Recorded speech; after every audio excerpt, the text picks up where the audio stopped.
It seems that as the years go on, more and more games that are crafted after Dark Souls or Bloodborne are being made. And I understand people like the term Soulsborne, but I don't particularly like that term because it's like saying every third person slash first person that's open world and you can drive and shoot in it, like Mafia, for instance, off of the top of my head, is a GTA style game. Just because it takes concepts from a certain game, it shouldn't be compared directly to it by name. I just feel like that undermines the creativity of other people, and it almost awards exclusive rights of that game to someone in particular. And I just really would find that irritating as a developer. Don't get me wrong, some developers gladly accept that because it's more, if your game is Soulsborne, it automatically clicks as an interest for a very small group of people, but at the same time it can kind of sway a lot of people away from those games. But with that being said, the most recent iteration of those style of games that I've played is Lies of P. Lords of the Fallen, at the time that I'm recording this interview, technically the Lords of the Fallen, was released today actually. I just finished Lies of P a couple of days ago. I beat all of the game start to finish. Altogether I played it like 3 different times, maybe 4. The first playthrough I got was a lie playthrough, but I didn't accept the decision at the end that you're supposed to, so then I had to do another lie playthrough, and then I did a truth playthrough. So yes, I've played the game 3 times. Technically you only have to do it twice if you want all the achievements, but I did it 3 anyway. Just to start off, one of the things that I was disappointed by the game, it's not within the game itself really, it's more of the systems in the game, is that playing through the game 3 times entirely, I was still only able to fully upgrade boss weapons. Like, I think I may have managed to fully upgrade 4 of them, and the normal weapons I probably got around 6, 7. Don't quote me on those numbers, I'm just guesstimating from what I visually remember seeing being upgraded to 5 and 10 respectively. Those are the levels you can upgrade them to, and it's disappointing that you can play through it 3 entire times, and for the people who are completionists, they can't have everything upgraded. You will have to play many new game pluses to get to that point, and those bosses hit very hard the more you play the game. Honestly, that's probably one of my nitpicks with the game. The gameplay itself is not bad whatsoever, and since we're going to that, we'll talk about it. The fighting in the game really feels rewarding. There are certain things you can do within the game, such as you have an arm that you can have. It's like a mechanical arm, and some of the arms will have fire. One of the arms in the game can use electricity. One of them can use fire. One creates like a shield that can deflect damage back once it's absorbed. There's many different variants in the game, and that's one of the things that I genuinely liked about the combat, is that I've seen videos of people using just the arms to defeat bosses. That right there tells you the variety of gameplay that you can use. You can go full melee combat with a sword, or you can go arm combat. I forgot what exactly they're called, even though I just completed the game a few days ago. Playing it 3 times, I've already forgotten. Although one of the complaints about the gameplay itself with the combat that I have is that I was using one weapon that you get from a boss for the majority of the game until about halfway through it, and it was a very heavy weapon, so you could do decent damage to it, but the swinging animation was so slow, and you would get caught so many times swinging, taking damage, and it could really ruin my runs that I was having for a specific boss. When I got about probably 75% through the game, there's a weapon that you get called Two Ninjas Warriors something. It's a very fast sword, and it truly makes you feel like a samurai with how fast you can move. And when I actually started playing with the fast sword, being able to swing dodge and not have to wait what feels like from Christmas until Christmas again to get my next swing out, or even for the animation to end for me to dodge, it was night and day different. So if you made it this far in the video and you not played the game, I would highly suggest not to play with heavy weapons unless this is like a challenge run for you. I'm not saying it's insanely impossible. I'm just saying that if you want to make life easier, then having faster weapons in this game, because of the animations that you get stuck in, will make your day better. Next thing I'm going to talk about is the environments.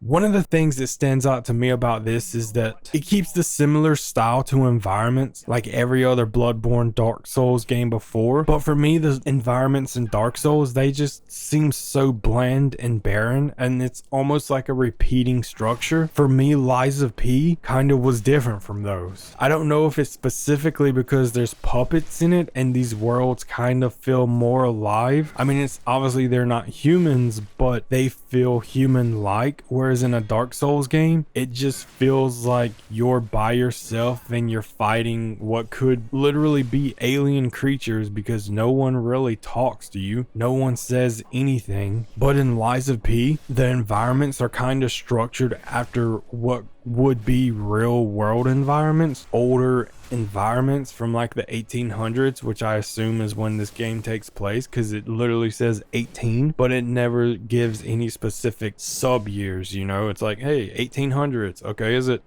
1806 or 1896? Who knows? And I feel like they kind of did that to intentionally make you not wonder. Like, because I'm pretty sure I looked at this. Pinocchio came out in the 1800s, and obviously there's a specific year that it came out, but a lot of people speculate as to if you're actually playing as Pinocchio or not.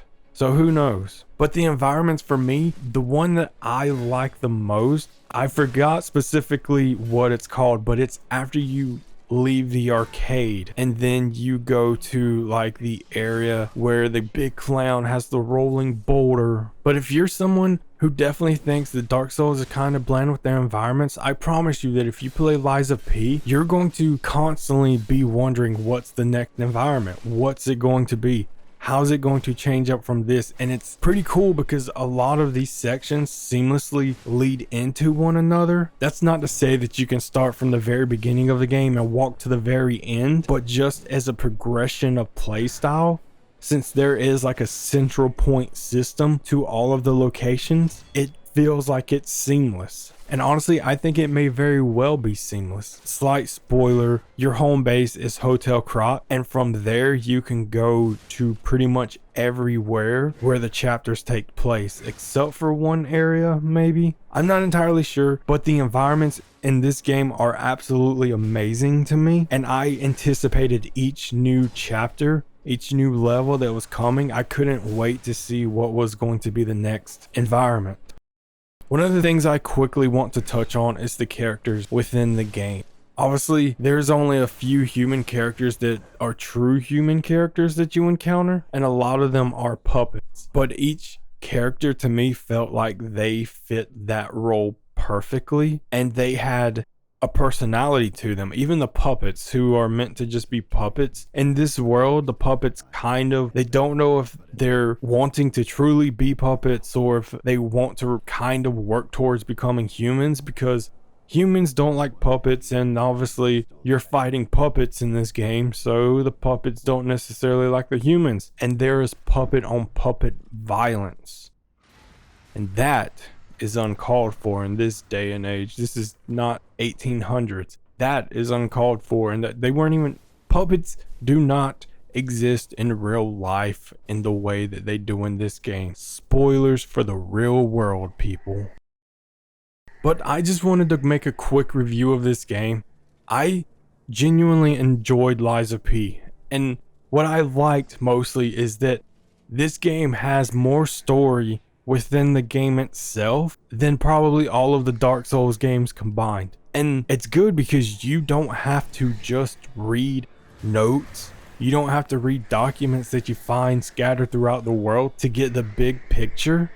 Yes, it helps with understanding it more and learning the characters and learning the lore a little bit, but if you didn't read anything, it wouldn't hinder your knowledge of it, and I find that well. And The ending of the game, with 3 separate times being played, clearly there is one canon ending. Although one of the endings, which is kind of a grim ending, and that's all I'll say to that. I feel like that ending could have set up a lot more futuristic stories, but regardless of whatever ending they decide to go with, even if it's the most common sense canon ending, I genuinely can't wait for what's next in this game. And fortunately, they've already announced that there will be DLC coming for this, so I am highly anticipating that whenever it may come out. Overall, I would give this game a solid 8 out of 10. You know, between the characters, between the combat system, the environments, this game does everything that Dark Souls does, but I genuinely believe that it does it a little bit better. Maybe the combat is better in Dark Souls because it's not a straight parry system like this game does. In this game, you can dodge to avoid attacks, but you have to parry a lot of things in order to build a meter to be able to stun them, to do critical attacks. And for me, that is one of the downfalls. Whereas Dark Souls, if you want to, you know, parry, maybe you can, but a lot of it's just rolling and striking, rolling and striking. So I feel like Dark Souls combat is more forgiving in its own way. Lies of P combat is better, but in another way, Dark Souls combat is better. I feel like this game is harder than Dark Souls. Dark Souls, you can over level in and pretty much melt bosses if you want to. In this game, once your stats get so high, by playthrough 3, I had grinded so much that it was taking 4 levels just to gain like 1 to my stats. And that sucks because it's like I'm essentially playing for nothing. I'm having to get 4 levels for 1. But overall, like I said, this game is good. It's an 8 out of 10. If you like the other games, you'll like this. You might find it harder, but just the story alone, that's something that you should explore for yourself. So I hope you enjoyed this video, and I will talk to you guys later.